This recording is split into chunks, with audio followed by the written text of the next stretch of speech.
धनबाद की धरती से कल एक ऐसा बयान आया यानी 4 फरवरी 2026 को एक ऐसा बयान आया जिसने झारखंड की राजनीति ही नहीं बल्कि कोयला कंपनी और केंद्र सरकार तक को सीधा संदेश दे दिया है। झारखंड के मुख्यमंत्री हेमंत सोरेन ने बड़े साफ शब्दों में कहा है और ऐलान किया है कि कोयला खनन में काम कर रही आउटसोर्सिंग कंपनियों को अब हर हाल में 75% रोजगार स्थानीय लोगों को देना ही होगा। मुख्यमंत्री ने यह चेतावनी दी है कि यह कोई सुझाव नहीं है बल्कि कानून है और जो कंपनियां इसका पालन नहीं करेंगी उनके खिलाफ सख्त कार्रवाई की जाएगी। झारखंड में सवाल यह है कि क्या अब तक झारखंड के युवाओं के साथ अन्याय हो रहा था और क्या यह फैसला सच में जमीन पर उतरेगा, धरातल में उतरेगा, ये हम आपसे जानना चाहेंगे। दरअसल कल धनबाद के रणधीर वर्मा स्टेडियम में झारखंड मुक्ति मोर्चा का 54वां स्थापना दिवस मनाया जा रहा था। इसी ऐतिहासिक मंच से मुख्यमंत्री हेमंत सोरेन ने न सिर्फ अपनी सरकार की उपलब्धियां गिनाई हैं बल्कि केंद्र सरकार की नीतियों, रोजगार के संकट, अग्निवीर योजना और झारखंड के साथ हो रहे कथित सौतेले व्यवहार पर भी खुलकर बात की है। क्या है, चलिए आगे जानते हैं। मंच पर झामुमो के वरिष्ठ नेता, कार्यकर्ता और बड़ी संख्या में समर्थक मौजूद थे।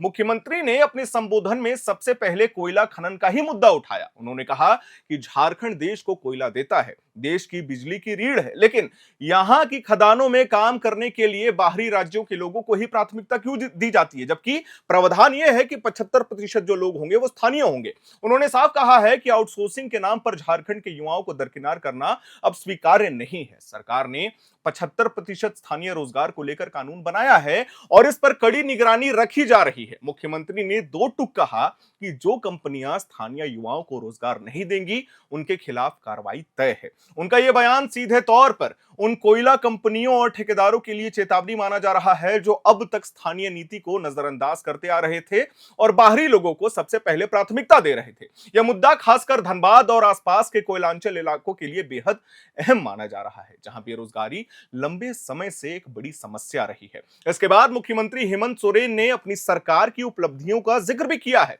उन्होंने कहा कि मौजूदा कार्यकाल में अब तक 25,000 से अधिक युवाओं को सरकारी नौकरी दी जा चुकी है। हालांकि उन्होंने यह भी स्वीकार किया है कि सरकार सभी को नौकरी नहीं दे सकती, लेकिन राज्य सरकार का फोकस इस बात पर है कि बच्चों और युवाओं को बेहतर शिक्षा और कौशल कैसे दिया जाए ताकि वे देश के किसी भी सेक्टर में रोजगार पाने में काबिल बन सके। हम आपको बता दें, सीएम ने कहा कि झारखंड के युवा मेहनती हैं, उनमें प्रतिभा की कोई कमी नहीं है, जरूरत है तो सिर्फ सही अवसर और सही नीति की। इसी सोच के साथ सरकार शिक्षा, स्किल डेवलपमेंट और रोजगार सृजन पर काम कर रही है। उन्होंने यह भी कहा है कि रोजगार सिर्फ सरकारी नौकरी तक सीमित नहीं होनी चाहिए बल्कि निजी क्षेत्र में भी स्थानीय युवाओं को प्राथमिकता मिलनी चाहिए। अपने भाषण के दौरान मुख्यमंत्री ने केंद्र सरकार पर भी तीखा हमला बोला है। सीएम ने कहा कि झारखंड ने देश के विकास में सबसे बड़ा योगदान दिया, लेकिन इसके बावजूद केंद्र सरकार राज्य सरकार के साथ सौतेला व्यवहार क्यों कर रही है। सीएम ने आरोप लगाया कि अगर समय पर सही फैसले लिए गए होते तो राज्य को उसका हक मिलता।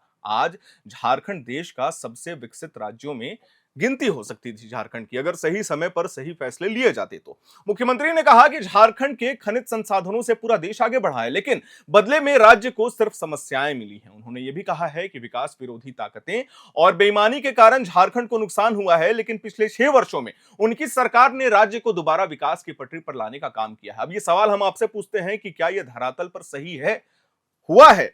केंद्र सरकार की नीतियों पर हमला करते हुए हेमंत सोरेन ने रोजगार के मुद्दे को फिर उठाया। उन्होंने कहा कि केंद्र की नीतियों की वजह से देश में नौकरियां कम हो रही हैं, खासकर ग्रामीण युवाओं के लिए। उन्होंने सेना और केंद्रीय सुरक्षा बलों में भर्ती को लेकर अग्निवीर योजना का जिक्र करते हुए कहा कि इससे युवाओं के लिए स्थायी रोजगार के रास्ते लगभग बंद हो गए हैं। मुख्यमंत्री ने कहा कि पहले ग्रामीण इलाकों के युवाओं के लिए सेना और केंद्रीय बल एक मजबूत विकल्प माना जाता था, लेकिन अब अग्निवीर योजना के बाद अनिश्चितता बढ़ गई है। उन्होंने साफ कहा है कि झारखंड सरकार हमेशा युवाओं के हित में खड़ी रहेगी और उनके अधिकारों के लिए आवाज उठाती रहेगी। हालांकि इस दौरान मुख्यमंत्री ने यह भी स्पष्ट किया है कि उनकी सरकार कभी भी बाहरी और भीतरी के नाम पर भेदभाव नहीं करती है। उन्होंने कहा कि जो लोग दूसरे राज्यों से आकर झारखंड में बसे हैं, यही पले बढ़े हैं और इस मिट्टी को अपना मानते हैं, वो भी झारखंडी हैं। सीएम के अनुसार झारखंड की संस्कृति हमेशा से सबको अपनाने वाली है। कार्यक्रम के दौरान मुख्यमंत्री ने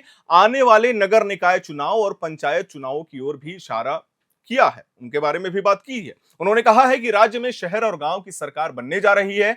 ऐसे में समय में जल, जंगल और जमीन पर नजर रखने वाली राज्य विरोधी ताकतों से सावधान रहने की जरूरत है। सीएम आगे कहते हैं कि बेईमान लोगों को शहर और गांव की सरकार पर कब्जा नहीं करने दिया जाएगा। गौर करने वाली बात यह भी है कि इस समारोह में झामुमो समर्थित धनबाद नगर निगम की मेयर प्रत्याशी नीलम मिश्रा और पहले से नामांकन कर चुके चंद्रशेखर अग्रवाल भी मौजूद थे। हालांकि मुख्यमंत्री ने किसी का नाम नहीं लिया, लेकिन उनके बयान को स्थानीय राजनीति से जोड़कर देखा जा रहा है। कुल मिलाकर के झामुमो के 54वें स्थापना दिवस के मौके पर मुख्यमंत्री हेमंत सोरेन का कल का यह भाषण सिर्फ एक राजनीतिक संबोधन नहीं था, बल्कि इसमें रोजगार, स्थानीय अधिकार, केंद्र राज्य संबंध और आने वाले चुनाव में साफ संकेत छिपे हुए थे। 75% स्थानीय रोजगार की बात ने झारखंड के युवाओं में उम्मीद तो जगाई है, लेकिन अब सबसे बड़ा सवाल यही है कि क्या यह फैसला जमीन पर कितना उतरता है और सरकार इस पर कितनी सख्ती दिखाती है, ये तो आने वाला समय बताएगा। खैर,